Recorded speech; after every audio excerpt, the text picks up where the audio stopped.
कक्षा 9वीं के सभी स्टूडेंट फाइनली आपका सीजी बोर्ड त्रैमासिक परीक्षा सत्र 2025-26 विषय आपका संस्कृत का पूरा कंप्लीट पेपर लेके आ चुके हैं। साथ में आपको इसी वीडियो में सभी प्रश्नों का फुल कंप्लीट सॉल्यूशन भी आप लोगों को बताने वाला हूं दोस्तों। तो आज की इस वीडियो को आप लोग पूरा कंप्लीट तक देखकर सभी प्रश्नों को अच्छी तरह से आप लोग याद जरूर कर लीजिएगा। तो आप लोग देख सकते हैं पेपर आपका 50 नंबर का आएगा। तो चलिए सभी प्रश्नों को सॉल्व करके देख लेते हैं। तो आप लोग देखिए, सबसे पहले इसमें आपका आता है प्रश्न नंबर 1, जिसमें आपका पूछा गया है उचित विकल्पम चित्वा लिखत, जो कि आपसे 5 नंबर का पूछा गया है। प्रत्येक प्रश्न के लिए आपको 1 अंक मिलेगा। तो इसमें आपका पहला प्रश्न आता है आकाशे कह संचरण असीत। इसमें आपको 4 विकल्प दिया गया है। पहला एक नए नाम, दूसरा एका खगा, तीसरा एका मेघ है, चौथा एका जना है। पहले प्रश्न में आपको लिखना होगा, पहले का आपका राइट आंसर हो जाएगा आपका तीसरा नंबर एका मेघ है। 2 में आपका आता है नास्ति किंचित दत्त। दूसरे में आपको लिखना होगा, दूसरे का आपका राइट आंसर हो जाएगा आपका नास्ति किंचित दत्त। इसमें आपको लिखना होगा सत्यम, क्या सत्यम। 3 में आपका आता है अधो लिखतेश अपसर्गो अस्ति। तीसरे प्रश्न में आपको लिखने होगा, तीसरे का आपका राइट आंसर हो जाएगा पहला नंबर प्रसरत। 4 में आपका आता है भानु धन उदय इत्यस्य संधि अस्ति। चौथे प्रश्न में आपको लिखना होगा, चौथे का आपका राइट आंसर हो जाएगा भानु धन उदय इत्यस्य संधि अस्ति भानुदय। तो इसमें आपको लिखना होगा चौथे में आपका चौथा नंबर। 5 में आपका आता है कलहो नास्त। इसमें आपको लिखना होगा पांचवे का राइट आंसर दूसरा नंबर मौने, क्या हो जाएगा मौने। तो उसके बाद आपका आता है खंडवाद, जिसमें आपका पूछा गया रिक्त स्थानों की पूर्ति कीजिए, जो कि आपसे 5 नंबर की पूछी गई है। तो इसमें आपका पहला प्रश्न आता है तस मातुर नाम डोट डोट आसीत। पहले प्रश्न में आपको लिखना होगा, पहले का आपका राइट आंसर हो जाएगा श्रीमती सुमित्रा देवी। तो इसका राइट आंसर हो जाएगा पहला नंबर श्रीमती सुमित्रा देवी। 2 में आपका आता है अकरम प्रज्ञ डोट डोट सादृश्यगम। दूसरे में आपको लिखना होगा, दूसरे का आपका राइट आंसर हो जाएगा दूसरा नंबर प्रज्ञाय। 3 में आपका आता है बाहत डोट डोट समीर। तीसरे प्रश्न में आपको लिखना होगा, तीसरे का राइट आंसर हो जाएगा मंद मंद। 4 में आपका आता है सर्वे डोट डोट सुखीन। चौथे प्रश्न में आपको लिखना होगा भावंत, क्या लिखना होगा भावंत। 5 में आपका आता है तस् ग्रामस एक डोट डोट तत्र स्थित बात। 5वें प्रश्न में आपको लिखना होगा, 5वें का आपका राइट आंसर हो जाएगा आपका कृषकाय, क्या हो जाएगा कृषकाय। तो इसके बाद आपका आता है खंड 7, जिसमें आपका पूछा गया उचित संबंध योजियात, यानी सही जोड़ी पूछी गई है 5 नंबर का। तो इसमें आपका पहला प्रश्न आता है मानव सेवा एव। इसमें आपको लिखना होगा, पहले का राइट आंसर हो जाएगा आपका ईश्वर सेवा अस्ति, क्या हो जाएगा पहले का तीसरा नंबर। 2 में आपका आता है अभ्यासो ही। दूसरे प्रश्न का आपका राइट आंसर हो जाएगा, दूसरे प्रश्न में आपको लिखना होगा परम बलाम। 3 में आपका आता है शब्दस पूर्व योजित। तीसरे प्रश्न में आपको लिखना होगा, तीसरे का आपका राइट आंसर हो जाएगा उपसर्ग। 4 में आपका आता है खडेप। चौथे प्रश्न में आपको लिखना होगा, चौथे का आपका राइट आंसर हो जाएगा कारकय।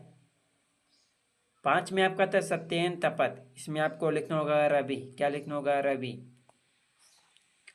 तो इसके बाद आपका आता है प्रश्न नंबर 2, जिसमें आपका पूछा गया है अधो लिखतेश शब्द और संधि विच्छेद कृत्या नाम लिखा। 2 नंबर का आपका ये पूछा गया है। तो पहला आता है परोपकार, दूसरा आता है वनौषधि। तो चलिए आपके प्रश्न नंबर दूसरे के उत्तर को देख लेते हैं। तो दोस्तों आप लोग यहाँ से आप लोग दूसरे प्रश्न का उत्तर देख लीजिएगा। जो परोपकार का संधि विच्छेद होगा पर धन उपकार एंड वनौषधि का हो जाएगा वन धन औषधि। तो आप लोग देख लीजिएगा, आपको ये दूसरे प्रश्न का उत्तर है। तो उसके बाद आपका आता है प्रश्न नंबर 3, जिसमें आपका पूछा गया है निम्नांकितो शब्दों समास विग्रह कृत्या नाम लिखा। 2 नंबर का आपका ये भी पूछा गया है, पहला यथाशक्ति, दूसरा पितरव। तो चलिए आपके प्रश्न नंबर तीसरे के उत्तर को देख लेते हैं। तो दोस्तों आप लोग यहाँ से प्रश्न नंबर तीसरे का उत्तर देख लीजिएगा। आप लोग यथाशक्ति, इसमें आपको लिखना होगा शक्ति अनातिक्रम, और दूसरा हो जाएगा पितरम में माता चा पिता चा। तो आपका ये तीसरे प्रश्न का उत्तर है, तो आप लोग देख लीजिए। तो उसके बाद आपका आता है प्रश्न नंबर 4, जिसमें आपका पूछा गया निम्नियो अंक कयो संस्कृत भाषा है लिखा। 2 नंबर का 56 और 29। तो चलिए आपके प्रश्न नंबर चौथे प्रश्न के उत्तर को देख लेते हैं। तो आप लोग यहाँ पर प्रश्न नंबर आप लोग चौथे का उत्तर आप लोग देख लीजिएगा। तो उसके बाद आपका आता है प्रश्न नंबर 5, जिसमें आपका पूछा गया है निम्नलिखितो धातु नाम निर्देशानुसारेण त्रिषु वचनेषु धातु रूपेण लिखत। 2 नंबर का तो चलिए आपके प्रश्न नंबर 5वें के उत्तर को देख लेते हैं। तो आप लोग यहाँ से प्रश्न नंबर 5वें का उत्तर आप लोग देख लीजिएगा। 5वें प्रश्न में आपको क्या लिखना है, तो आपका ये 5वें का उत्तर है। तो उसके बाद आपका आता है प्रश्न नंबर 6, जिसमें आपका पूछा गया है निम्नलिखित शब्द रूपे लिखत। 3 नंबर का आपका ये भी पूछा गया। तो चलिए आपके प्रश्न नंबर 6 के उत्तर को देखते हैं। बालक का चतुर्थी विभक्ति और तीनों वचन लिखना है, पितृ का सप्तमी विभक्ति तीनों वचन एंड धेनु का तृतीया विभक्ति तीनों वचन। तो चलिए आपके प्रश्न नंबर 6 के उत्तर को देखते हैं कि आपको 6 में क्या लिखना है। तो दोस्तों आप लोग यहाँ पर प्रश्न नंबर 6 का उत्तर देख लीजिएगा। पहला बालक का चतुर्थी विभक्ति तीनों वचन, तो आप लोग देख लीजिए।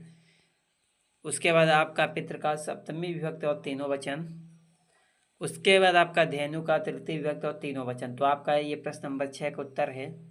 तो उसके बाद आपका आता है प्रश्न नंबर 7, जिसमें आपका पूछा गया है अधोलिखित गद्यांशस हिंदी भाषाएं अनुवादम कुरुत, जो कि आपसे 3 नंबर का पूछा गया है। तो चलिए आपके प्रश्न नंबर 7वें के उत्तर को देख लेते हैं। तो आप लोग यहाँ पर प्रश्न नंबर 7वें का उत्तर देख लीजिएगा। आपका 7वें का राइट आंसर क्या हो जाएगा।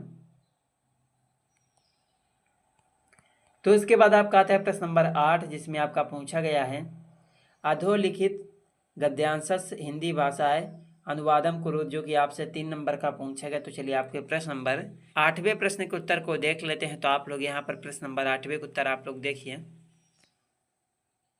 गद्यांश का हिंदी अनुवाद, तो आप लोग देख लीजिएगा। आपका यह 8वें प्रश्न का उत्तर है।